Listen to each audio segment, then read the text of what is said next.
કે એમની સાથે વાતો કરીએ, વાતો કરવાની ટેવ. એટલે ડ્રાઇવિંગ પર આપણું ધ્યાન ન હોય, પણ ક્યાં હોય? વાતો કરવાની. કોઈને વળી નાસ્તા કરવાની ટેવ હોય તો ચાલુ ડ્રાઇવિંગ આપણે શું કરીએ? નાસ્તા કરીએ. ચાલુ ડ્રાઇવિંગ આપણે પાણી પીએ. ઘણી વખત આપણે ગીતો સાંભળતા હોય તો ગીતો ચેન્જ કરતા હોઈએ, પણ આગળ આપણે જોઈએ નહીં ને ગીતો ચેન્જ કરીએ. હાઈવે પર જતા હશું તો મોટા મોટા હોર્ડિંગ્સ, પોસ્ટરો આપણે જોયા છે, વાંચતા વાંચતા આપણે ડ્રાઇવિંગ કરતા હોઈએ. એટલે કે આપણે આપણું ધ્યાન ડ્રાઇવિંગ પર નહીં, પણ બીજી અધ્યા પ્રવૃત્તિમાં વધારે વળગેલું રહે. અને ઘણી વખત આવી ભૂલના કારણે આપણે ગંભીર પ્રકારના અકસ્માતના ભોગ બનીએ છીએ. એટલે કે આપણે આપણી જાતે શું માનીએ છીએ? Multi talented. કારણ કે કેવું કે આપણે આપણી જાતે મલ્ટી ટેલેન્ટેડ માનીએ છીએ કે એક કામ સાથે બીજા પણ વધારાના કામો કરી શકીએ તેવું માનતા હોઈએ છીએ. પણ વાસ્તવિકમાં આ એક ભૂલ કહેવાય. અને આવી ભૂલના કારણે આપણે એક અકસ્માતના ભોગ બનતા હોઈએ છીએ. એટલે કે આપણે જે કામ કરતા હોઈએ એ જ કામ કરીએ. જો વાહન ચલાવતા હોઈએ તો ફક્ત વાહન પર જ આપણું ધ્યાન હોવું જોઈએ. બીજું છે ખરાબ ડ્રાઇવિંગ. ખરાબ ડ્રાઇવિંગ તમે જોયું છે, બધાને ખબર છે કે ખરાબ ડ્રાઇવિંગ કોનામાં સૌથી વધુ જોવા મળે? હાલના યંગ છોકરાઓના, હાલની યુવા વર્ગની પેઢીના અંદર સૌથી વધુ ખરાબ ડ્રાઇવિંગ આપણે જોઈએ છીએ. મોબાઈલોમાં કે ટીવીમાં જોતા છો ને કે ભાઈ ખુલ્લા હાથે બાઈકો ચલાવવા, એક હાથે બાઈક ચલાવવા, બાઈક ઉપર ઉભા થઈ જવું, એટલે કે ખોટા ખોટા સ્ટન્ટો કરવા, સ્ટાઇલમાં કટ મારવા. અને આવું પાછું એક બે વાર કર્યું હોય એટલે કે બચી જાવ. અને પછી શું થાય કે દર વખતે આપણે બચી જઈશું, પણ દર વખતે નસીબ સાથ નથી આપતો. અને આવા ખરાબ ડ્રાઇવિંગમાં આપણે આપણી અમૂલ્ય જિંદગીનો અંત લાવતા હોઈએ છીએ. એટલે ક્યારે પણ આવી રીતે ખરાબ ડ્રાઇવિંગ ના કરો. અને બીજું કે જેમ કે જ્યારે પણ આપણે રસ્તા પર જતા હોઈએ અને સાધન ચલાવતા હોઈએ તો એક માર્ગ સલામતી આપણે ચોક્કસપણે જાણીએ, એના સાધનોનો ઉપયોગ કરીએ. રોડ સિગ્નલો છે, રોડ ચિહ્નો છે, એને જાણીએ, સમજીએ. અને એને જો આપણે ફોલો કરીશું તો મારું માનવું છે કે આપણે આપણી યાત્રા એક સફળતાપૂર્વક પાર કરી શકીશું. એટલે કે હવેથી આપણે જ્યારે પણ ડ્રાઇવિંગ કરીશું તો એક આપણું ચોક્કસપણે નીતિ નિયમોનું પાલન કરીશું. ગુડ મોર્નિંગ વાલા વિદ્યાર્થી મિત્રો. Good morning. તમારો ઉત્સાહ ખૂબ જ છે. આ સ્કૂલના બાળકોનો ઉત્સાહ જોઈ ખરેખર અમને આનંદ થયો. એ રીતે તમે સવાલ જવાબ કરતા હતા અને જે રીતે તમારી જે રૂટીન પ્રક્રિયાથી જોઈને ખૂબ આનંદ થયો. ઉત્સાહ તો બહુ અલગ જ છે. અને વિદ્યાર્થી પણ હોશિયાર હોય, બ્રિલિયન્ટ હોય એવું લાગે છે આ સ્કૂલના. હવે અમે અહીંયા આરટીઓ પાલનપુરમાંથી અને સાહેબ શ્રી ટ્રાફિક પોલીસમાંથી અહીંયા માર્ગ સલામતી મહિનો, રાષ્ટ્રીય માર્ગ સલામતી મહિનો 2024 આપણે 15 જાન્યુઆરીથી શરૂ કર્યું અને 14 ફેબ્રુઆરી સુધી આ કાર્યક્રમ અમે અલગ અલગ સ્કૂલમાં જઈને કાર્યક્રમ કરવાના છીએ. અને દર વર્ષે કરી છીએ, પણ હવે આખો મહિનાનો આ કાર્યક્રમ કરવો પડે છે. પહેલા અમે રાષ્ટ્રીય માર્ગ સલામતી વીક એટલે અઠવાડિયાની ઉજવણી કરતા હતા. એના બદલે હવે સરકારે મહિનાની ઉજવણી કરવાનું નક્કી કર્યું. એનું કારણ શું છે કે મહિનાનું આપણે ઉજવણી કરવી પડે છે. પહેલા આપણે એક વીક સુધી આવી એક્ટિવિટી કરતા હતા અને હવે સરકારે ફરજિયાત મહિનાની એક્ટિવિટી અમને આપી દીધી છે કે તમે સ્કૂલમાં જાઓ, સ્કૂલના બાળકોને સમજાવો કે રોડ ઉપર વાહન કેમ ચલાવવા, માર્ગ સલામતીના નિયમનું કેમ પાલન કરવું. સ્કૂલ તમારા લેવલથી જ્યારે અમે શીખડાવશું સ્કૂલથી, પછી તમે તમારી ઉંમર 16 વર્ષ થશે એટલે ગિયર વગરનું વાહન તમે ચલાવી શકશો. પછી 18 થશે એટલે ગિયર વાળું વાહન ચલાવી શકશો, 4 વ્હીલર ચલાવી શકશો. એટલે અત્યારથી તમને અમે સમજાવીએ તો એનું પરિણામ તમે જયારે 16 વર્ષ થશે, 18 વર્ષ થશે ત્યારે દેશને પરિણામ મળશે કે આપણે માર્ગ સલામતીમાં વધારો થાય. હવે આપણે આ માર્ગ સલામતીનું શું કામ આટલું બધું મહત્વ છે એ તમને કહી દઉં. તો આપણે દર વર્ષે 2022 નો રિપોર્ટ છે કે એક્સિડન્ટ થયા છે 4,61,312 આખા દેશમાં, જે પોલીસના રેકોર્ડ ઉપર નોંધાયેલા છે. આના સિવાય પણ રેકોર્ડ વગર પણ ઘણા એક્સિડન્ટ હોય. એટલે આનો આંકડો દોઢો પણ હોય શકે. 4,61,000 નો દોઢ ગણા એક્સિડન્ટ હોય, 1.5 કે 2 ગણા. હવે એમાં આપણે ફેટલ કેસ થયા છે 1,59,491 આખા વર્ષમાં. 1,59,000 લોકોના રોડ પર મૃત્યુ થયા છે. આપણે રોજનો સરેરાશ 462 વ્યક્તિના રોડ પર મૃત્યુ થાય છે દરરોજના. આપણા 1 કલાકનો કાર્યક્રમ પતે ને તો 19 વ્યક્તિઓ આપણા દેશમાં કોઈ અલગ અલગ જગ્યાએ સરેરાશ 19 વ્યક્તિઓ મૃત્યુ પામી ગયા હોય 1 કલાકના કાર્યક્રમમાં. આપણો 1 કલાકનો કાર્યક્રમ હોય એમાં 19 વ્યક્તિઓનું મૃત્યુ 1 કલાકનો એવરેજ છે. તો આપણે એ ઘટાડવું છે. અને 2000 આપણે અલગ અલગ દેશની, દુનિયાના દેશની મીટિંગ, રોડ સેફ્ટીની મીટિંગ દર વર્ષે હોય ને તેમાં આપણા દેશે ટાર્ગેટ રાખ્યો છે કે 2030 સુધીમાં રોડ અકસ્માત અડધા કરવા. 4 લાખ આપણે જે 1.5 લાખ 1,68,000 છે એના અડધા આપણે 2030 સુધીમાં ટાર્ગેટ રાખ્યો છે કે ત્યાં સુધીમાં આપણે એક્સિડન્ટ અડધા કરી નાખવા છે. સાવ ઝીરો કરવું તો બહુ અશક્ય પણ બહુ અઘરી વસ્તુ છે, પણ અડધા કરી તો પણ બહુ કહેવાય, કામ કર્યું કહેવાય. એના માટે આ અલગ અલગ સ્કૂલમાં આપણે પ્રોગ્રામ કરી છે. તમને અત્યારથી સમજાવીએ કે તમે મોટા થાવ, વાહન ચલાવો, કઈ રીતના વાહન ચલાવવાનું, શું ધ્યાન રાખવાનું રોડ ઉપર એ અમે અત્યારથી પ્રયત્ન કરીએ ત્યારે અમને રિઝલ્ટ મળશે 2030 માં તેના પછી તો એમાં હવે તમને રોડ સલામતીમાં વાહન આપણે તમે જયારે મોટા થશો રોડ અકસ્માત ન થાય એના માટે શું કરશો? સૌ પ્રથમ તો બાઇક હોય તો બાઇકમાં શું ધ્યાન રાખશો? કોઈ વિદ્યાર્થી કોઈ વાત કરી શકશે કે તમે બાઇક ચલાવશો તો તમે શું ધ્યાન રાખશો? કોઈ ઉભા થઈ જાવ બે વ્યક્તિ કોઈ બોલી શકશે? શું ધ્યાન રાખશો? હા સૌ પ્રથમ શું કરશો? આપણે બાઇક સૌ પ્રથમ ચાલુ કરીએ એટલે ચાવી લગાવવાથી કરી બાઇક ચલાવીએ સૌ પ્રથમ શું કરશો? પહેલા તો બાઇક જોશું કે બરોબર છે, બે ટાયરમાં હવા છે, પછી શું કરશો? બરાબર બરાબર બરાબર ગુડ બેસી જાઓ. હવે 4 વ્હીલર ચલાવતા હોય તો શું ધ્યાન રાખશો? બીજું કઈ ઉભું થઈ જાવ. 4 વ્હીલરમાં શું ધ્યાન રાખશો?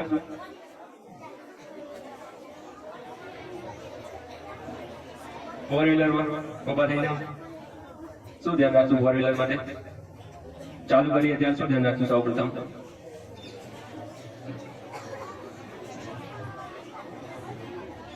આપણે 4 વ્હીલર ચાલુ કરીએ, ઘરે ભરીએ, પાર્કિંગમાં 4 વ્હીલર હોય તો પહેલા આપણે શું જોશું કે પાછળ કોઈ નાનું બાળક છે નહીં કે કોઈ વ્યક્તિ નથી કે કોઈ સામાન નથી, જેથી કરીને હું ગાડી બહાર કાઢું ઘરની બહાર તો કોઈને નુકસાન ન થાય. સૌ પ્રથમ આપણે ધ્યાન રાખશું, ચારે ટાયરનો અવાજ જોઈ લેશું તો બરોબર છે, લાઈટ જોઈ લેશું, બ્રેક જોઈ લેશું, બરોબર. પછી શું જોઈશું? શું બાંધશું? તમારે સીટ બેલ્ટ. શું કામ બાંધો પડે સીટ બેલ્ટ? એક્સિડન્ટ ન થાય. સીટ બેલ્ટ બાંધી તો શું થાય? બોલો બોલો. બે વ્યક્તિ ઉભા થઈ જાઓ. સીટ બેલ્ટ બાંધી તો શું થાય? ન થાય તો શું થાય? ન બાંધી તો શું થાય?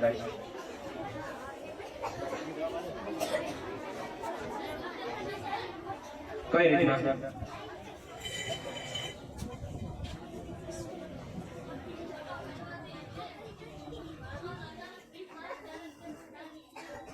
બરાબર ગુડ ગુડ. સીટ બેલ્ટ બાંધેલો એટલે આપણે વાહન કોઈ એક્સિડન્ટ થાય કે કોઈ આપણી સાથે ટક્કર થાય તો આપણે આપણી સીટ ઉપરથી બહાર ફેંકાઈ ન જાય. સૌથી વધારે એક્સિડન્ટ થાય ને 4 વ્હીલરમાં એમાં સીટ બેલ્ટ ન બાંધ્યો હોય ને તો આપણે એક્સિડન્ટ થાય ને તો આપણા વાહનને નુકસાન ન થાય. આપણે પોતે રોડ ઉપર જતા રહીએ, આગળનો આપણી સીટ ઉપરથી આપણી સ્પીડના લીધે આપણે બહાર નીકળી જાય વાહનમાંથી. એટલા માટે જો આપણે સીટ બાંધેલો હોય તો આપણો બચાવનો ચાન્સ મેક્સિમમ હોય. 50% શક્યતા ખરી કે આપણે સીટ બેલ્ટ બાંધ્યો હોય તો આપણે બચી જાય. આગળ ટ્રક જતો હોય એની સાથે એક્સિડન્ટ થાય તો આપણે આપણા વ્હીકલમાંથી બહાર ન નીકળી જાય. ટ્રક વાળાને તો એના રસ્તામાં જતો જ હોય છે, એમને ખ્યાલ હોય કે 4 વ્હીલર આવે છે પણ તમે પાછળથી એમની સાથે ટક્કર લગાવી દો, એમનું ધ્યાન પાછળ ન હોય એટલે ત્યાં સીટ બેલ્ટ કામ કરે છે. બીજા રોડ એક્સિડન્ટ થવાના બીજા શું કારણો હોઈ શકે?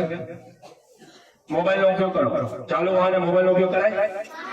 શું થાય મોબાઈલનો ઉપયોગ કરી દો? આપણું વાહન શિસ્તબદ્ધ હોય અને આપણે મોબાઈલ જોતા હોય તો એક્સિડન્ટ થાય. મેક્સિમમ શક્યતા છે કે તમારી સાથે એક્સિડન્ટનો બનાવ બને મોબાઈલ જોતા હોય ત્યારે. એટલે મોબાઈલનો ક્યારે ઉપયોગ નહીં કરવાનો. આપણે વાહન ચાલુ કરી તો સાઈડમાં મોબાઈલ મૂકી દેવાનો. બીજું ઓવર સ્પીડ. વાહન અતિ સ્પીડમાં ચલાવવાથી શું થાય? ખૂબ જ સ્પીડમાં વાહન ચલાવતા હોય તમે તો શું થાય? કઈ રીતના ઓવર સ્પીડ થી થાય? સામે વાહન આવી જાય. બીજું ઓવર સ્પીડ થી શું થાય? બીજું હા બ્રેક લાગે નહીં. બરાબર. ઓવર સ્પીડમાં બ્રેક લાગે નહીં. બીજું ઓવર સ્પીડમાં શું થાય? બીજું ઓવર સ્પીડ હોય તો બોલો. કોઈ રાહદારી રોડ ઉપર જતો હોય અચાનક આવી જાય, આપણી સ્પીડ વધારે હોય તો બ્રેક લાગે જ નહીં. એટલે આપણે ઓવર સ્પીડ તો ક્યારેય કરાય જ નહીં. ઘરેથી 10 મિનિટ વહેલું નીકળવું સારું. તમે 100 ની સ્પીડે જાઓ કે 90 ની સ્પીડે જાઓ, ખાલી 10 મિનિટનો ફરક પડે, પણ 10 મિનિટમાં એક્સિડન્ટ થવાનું જોખમ 80% તમારું વધી જાય. તમે 80 ની સ્પીડે જતા હોય અને 100 ની સ્પીડે વાહન ચલાવતા હોય, 80 કરતા 100 ની સ્પીડે વાહન ચલાવો એમાં 6 ગણું જોખમ વધારે હોય. તમારું એક્સિડન્ટ થવાનું જોખમ 100 ની સ્પીડે 100% હોય, 80 ની સ્પીડે તમારું જોખમ હોય 50%. તો કઈ સ્પીડે વાહન ચલાવાય? 80 ની સ્પીડે ચલાવાય ને, ઓછું જોખમ લેવાય, બહુ વધારે જોખમ લેવાય નહીં. બીજા કયા કારણો હોય એક્સિડન્ટ થવાના? કોઈને ખ્યાલ હોય તો? બીજા કયા કારણો હોય એક્સિડન્ટ થવાના? બોલો. કોઈ થાકી ગયો હોય અને ડ્રાઇવિંગ કરે, કોઈ રાત્રે ઊંઘ ના લીધી હોય અને સવારે ડ્રાઇવિંગ કરે તો શું થાય? જોખમ આવી જાય ડ્રાઇવિંગ કરતા. એટલે એ પણ ના કરવું જોઈએ. પછી તમે જે લાઈનમાં વાહન ચલાવતા હોય એ જ લાઈનમાં તમારે ચાલવાનું છે. થોડી વાર આ બાજુ, થોડી વાર આ બાજુ, એવી રીતે કરો. પાછળ વાળું વાહન આવતું હોય એનો ખ્યાલ લાવો, તમે આ બાજુ આવશો તો એક્સિડન્ટ થાય, તો એ નથી કરવાનું. બીજું શું નથી કરવાનું? રેસિંગ. એકાબીજાને રેસ નહીં કરવાની રોડ ઉપર. તમે ઘણી વાર રેસ કરતા હશો, છોકરાઓ ભણવા આવે ત્યારે સાયકલની રેસ તો કરતા જશો ને. એનાથી શું થાય? રેસિંગ કરવાની તમે રેસિંગમાં જોઈને સામે બીજું વાહન આવી જાય, ભટકાઈ જાઓ ને. બીજું શું? બીજા કયા કારણો છે એક્સિડન્ટ થવાના? વરસાદ આવતો હોય રોડ ઉપર, વરસાદ આવતો હોય, ધુમ્મસ આવી ગયું હોય શિયાળામાં, તો શું કરાય? વરસાદ આવતો હોય તો થોડીક વાર ધીમું ચલાવે, થોડીક વાર સાઈડમાં થઈ જવાય. બહુ અતિ વરસાદ હોય ત્યારે વાહન ચલાવો તો એમાં બ્રેક લાગવાની શક્યતા ખૂબ જ ઓછી છે. બ્રેક લાગે નહીં વરસાદ આવતો હોય તો. અને ધુમ્મસ આવી ગયો રોડ ઉપર દેખાતો ન હોય તો શું કરાય? ધુમ્મસ જતો રહે ત્યાં લગી આપણે વેઇટ કરવો જ પડે, ઉભું રહેવું જ પડે. બાકી કોઈ એમાં ચાન્સ નથી એક્સિડન્ટથી બચવાનો. તમે સ્કૂલે આવતા હોય ઘરેથી અને રસ્તામાં ધુમ્મસ આવી જાય એટલે આપણે ખબર છે કે દેખાય ન દેખાય સવારમાં, તો શું કરવું પડે એમાં? સાયકલ મૂકીને ચાલીને આવી જવાય સ્કૂલે. તમે સાયકલ લઈને આવતા હોય શું કરાય? ચાલીને આવી જવાય. બીજા કયા કારણો છે એક્સિડન્ટ થવાના? કોઈને ખબર હોય તો બોલો એક બે કારણો. બીજા કારણો બતાવો, એક કે બે કારણો કોઈ કયો રોડ ઉપર એક્સિડન્ટ થવાના કારણો.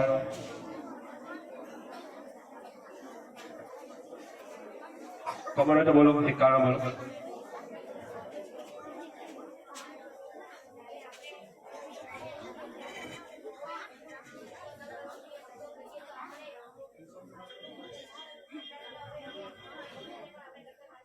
Very good. કોઈ નશો ના કરવો, બરોબર છે. નશાથી શું થાય? આપણું માનસિક સંતુલન ખોરવાઈ જાય. એટલે આપણે રોડ ઉપર વાહન ચલાવતા હોય, આપણું માનસિક સંતુલન હોય ને શું થાય? એક્સિડન્ટ થાય. તો એ નશો કરવો જ ના જોઈએ.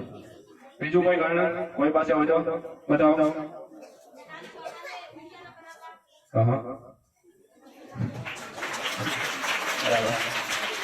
બીજું કોઈ કારણ કોઈને ખબર હોય તો? આપણે રોડ ઉપર જાય એટલે ખબર છે અમુક સામેથી આવતા હોય તેને શું કહેવાય? આપણે આમ જતા હોય સામેથી આવતા હોય એ જ રોડ ઉપર તો શું થાય? Wrong side, wrong driving. બરાબર.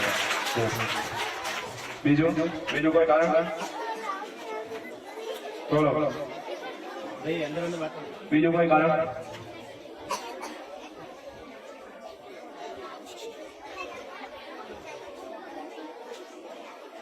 કોઈ એક કારણ બોલો. બોલો. હા, મોબાઈલમાં વાત ના કરવી જોઈએ. બરાબર.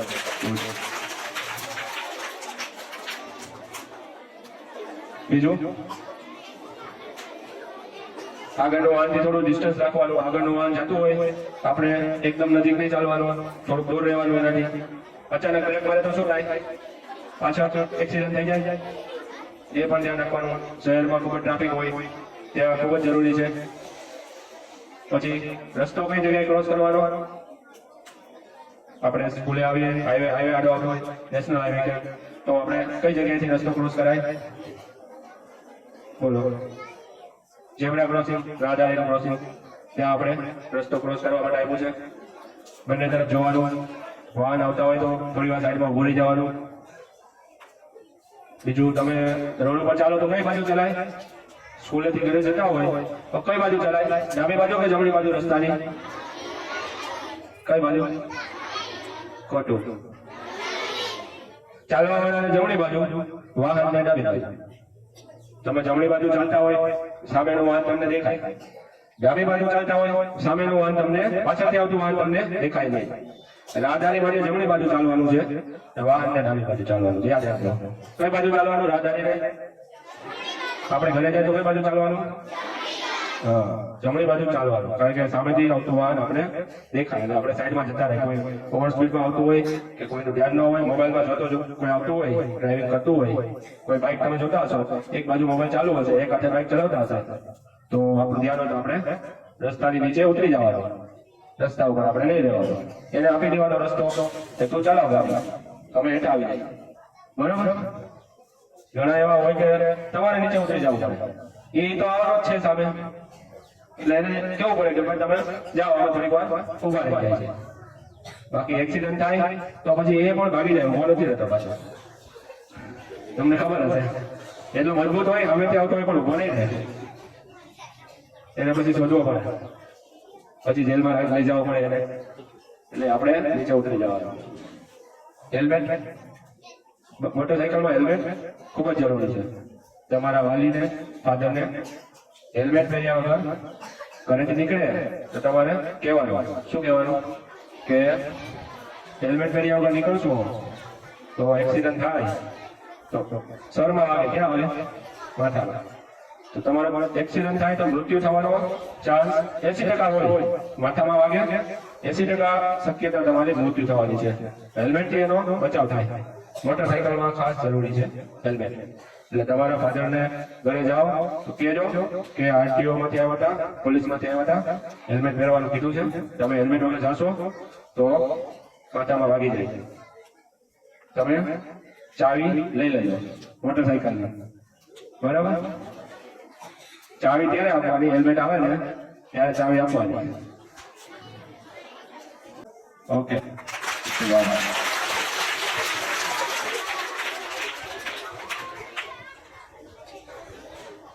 અને રોડ સેફટી વિશે ટીઆર બાદી સાહેબે જે ભવિષ્યમાં આપણને ખૂબ ઉપયોગી થવાની છે એવી સરસ મજાની માહિતી આજે આપણને આપી છે. તો એક વખત આપણે જોરદાર તાળીઓથી બાદી સાહેબને વધાવીશું.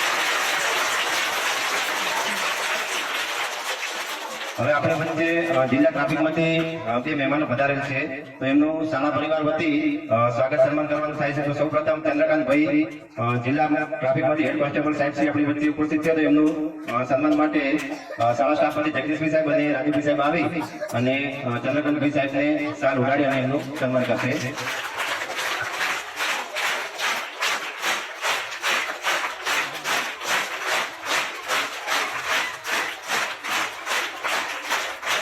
ત્યારબાદ હંસાબેન જિલ્લા ટ્રાફિકમાંથી આવેલ છે, તો એમનું સન્માન માટે ભૂમિકાબેન અને સારિકાબેન આવી અને હંસાબેનને શાલ ઉડાડી અને એમનું સન્માન સ્વાગત કરશે. ભૂમિકાબેન અને સારિકાબેન.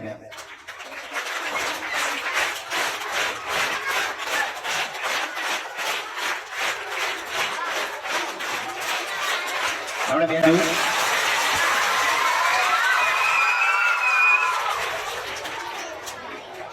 દરેક બાળકને ખૂબ ખૂબ અભિનંદન. કેમ કે સાહેબે જે પ્રકારે પ્રશ્નોત્તરી દ્વારા આપણને પ્રવચન આપ્યું, મોટા ભાગના જવાબો તમે સારી રીતે અને સરળતાથી આપ્યા છે. એટલે અમને આશા છે કે અમારા જે સેમિનારો થાય છે અને જે શાળા કક્ષાએ બાળકો રહેલા છે એ ભવિષ્યના સારા ચાલક કે સારા વાહન માલિક બનવાના છે. મિત્રો, તમારી જોડે ખાસ અનુરોધ છે કે અહીંયાથી જે પણ માહિતી આપવામાં આવી છે એ આપણે ઘરે જઈ એનું ચુસ્તપણે પાલન થાય એના માટે આપણા વાલી કે ઘરના વડીલો છે એમને જાગૃત કરવાના છે. બીજું કે સરકારની જે યોજનાઓ છે અકસ્માત નિવારણના ભાગરૂપે, તો બે સ્કીમો આપણે ખાસ સમજો. પહેલું છે ગુડ સમરિટન એવોર્ડ 2022 થી આપણે શરૂ કર્યો છે અને એની અંદર રોડ પર કોઈ અકસ્માત થાય અને એની અંદર કોઈ વ્યક્તિ ઇજાગ્રસ્ત થાય છે અને એ વ્યક્તિને પેલા ગામડામાં કેવું હતું કે લોકો દવાખાના લઈ જતા ડરતા હતા કે પોલીસ પૂછશે, આરટીઓ પૂછશે અથવા અમારે ત્યાં નામ લખાવવું પડશે, અમારા ઘરે તપાસ થશે, પંચમાં રહેવું પડશે. તો આના કારણે આપણે અકસ્માત થયો તો જોવા ઉભા રહેતા હતા, એ વ્યક્તિને આપણે મદદ કરવાનું ટાળતા હતા. આના કારણે વ્યક્તિ રોડ પર પોતાનો જીવ ગુમાવી દે છે. એટલે અત્યારે એ યોજનામાં આપણે સુધારો કર્યો છે અને રોડ પર તમે કોઈ વ્યક્તિને અકસ્માત થયો અને એને દવાખાને પહોંચાડો, માનો કે 2 જણા લઈ જાય અથવા 1 લઈ જાય અથવા 4 કે 5 જણાનો સમૂહ લઈ જાય તો એ વ્યક્તિઓને આપણે પ્રમાણપત્ર અને ઇનામ રાશિ આપીને સન્માનિત કરીએ છીએ. એનો જિલ્લા કક્ષાએ ગુડ સમરિટન એવોર્ડ આપણે આપીએ છીએ અને દર વર્ષે જે અકસ્માતમાં આવા મદદ કરતા જે લોકો હોય એમને આપણે સન્માનિત કરીએ છીએ. એટલે હવે જ્યાં પણ અકસ્માત થાય ત્યારે આપણે અચૂકતાથી સમય બચાવીને વ્યક્તિને દવાખાના સુધી પહોંચાડવા માટે મદદ કરીશું. કરશો ને બધા? ઘરે જઈને કહેવાનું કે ભાઈ અકસ્માતમાં આપણે મદદ કરીએ તો આપણને પોલીસ કે આરટીઓનો કે કોઈ ડર ન રાખ્યા વગર આપણે એક માનવતાનું કામ કરવાનું છે. એક જિંદગી આપણે બચાવવાની છે. જો આપણા જીવન દરમિયાન જો એકાદ જિંદગી આપણાથી બચી જાય તો એ મોટામાં મોટું પુણ્ય છે. એટલે એક જિંદગી બચે અથવા એક વ્યક્તિને સારવાર મળે એના આપણે પ્રયત્નો કરીએ છીએ. બીજી એક યોજના છે કે સોલેશિયમ સ્કીમ. એની અંદર બાળકો પેમ્પલેટ દરેકને મળશે. દરેક બાળક વડે પેમ્પલેટ આપશે. આપણે છેલ્લા 10 વર્ષથી પાઠ્યપુસ્તકના પહેલા અને છેલ્લા પેજ પર આનું છાપકામ કરાવીએ છીએ. તમારી દરેક ચોપડીમાં ટ્રાફિકના નિશાનો છે જ અને એ પેમ્પલેટ આપણે તમને અહીંયાથી આપીશું. જે સોલેશિયમ સ્કીમ છે એની અંદર કોઈ વ્યક્તિ અકસ્માતનો ભોગ બને અને એને જે પણ દવાખાને સારવાર લેવી હોય તો તાત્કાલિક ધોરણે 50,000ની સહાય આપવામાં આવે છે. અકસ્માત વ્યક્તિઓ કોઈ ઘર નબળું હોય, કોઈ વ્યક્તિને અથવા આર્થિક પરિસ્થિતિ સારી ન હોય અને નાની મોટી સારવાર કરાવીને વિકલાંગતાનો ભોગ બની જાય છે. પણ આવા જો કિસ્સા બને અને કોઈ નજીકમાં અકસ્માત થયો હોય તો એ નજીકના તાલુકાની અંદર જે રજૂઆત કરી મામલતદારશ્રીના અભિપ્રાયથી આ તમારે 50,000ની સહાયનું તમને ધારાધોરણનું પાલન કરીને એની સારવાર તમે લઈ શકો છો. એટલે આપણે ટ્રાફિકના નીતિ નિયમોનું પાલન કરીશું, સાથે આ બે યોજનાનો પણ બહોળો પ્રચાર પ્રસાર કરીશું તો આવનારા દિવસોમાં ચોક્કસપણે અકસ્માતના આંકડા આપણે ઘટાડી શકીએ છીએ. કાર્યક્રમ શાંતિસર સાંભળવા બદલ તમામ વિદ્યાર્થીઓ, સ્ટાફ મિત્રો, ગામના વડીલો, મંચસ્થ મહાનુભાવો દરેકનો આભાર માની અહીંયા અમારો કાર્યક્રમ પૂર્ણ કરીએ છીએ. જય હિન્દ.